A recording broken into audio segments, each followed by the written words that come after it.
So I've had the privilege of working with so many healthcare organizations. CFOs of hospitals literally have heard me speak. It's an honor and a privilege. Why do they want to hear what I have to say?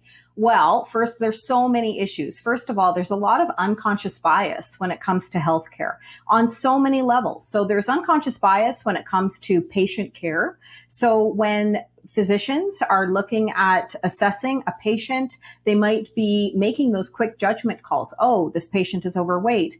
This patient is Black and socioeconomic issues. So those biases come into play, and that can cause potential when it comes to misdiagnosis.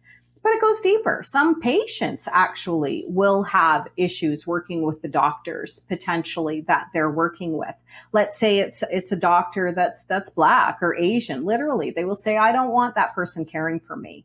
Now, let's go deeper. What about doctor complaints? Taking the bias out of those doctor complaints is so key. And I'm working and consulting with organizations that are telling me how they're moving through that space to make sure that people aren't being judged, but rather being looked at for what they're truly bringing to the table. Did they do something wrong? Did they not do something wrong?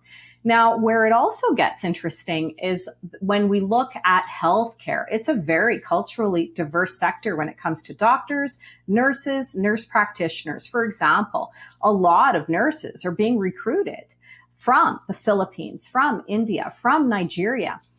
They're amazing when it comes to patient care, but there are some cultural differences when it comes to communication styles, performance feedback. Something as simple as clean up the room can actually have different interpretations. So now it comes down to a safety issue in the healthcare space. So I am beyond privileged to work with amazing organizations to help them move in this space in an inclusive way.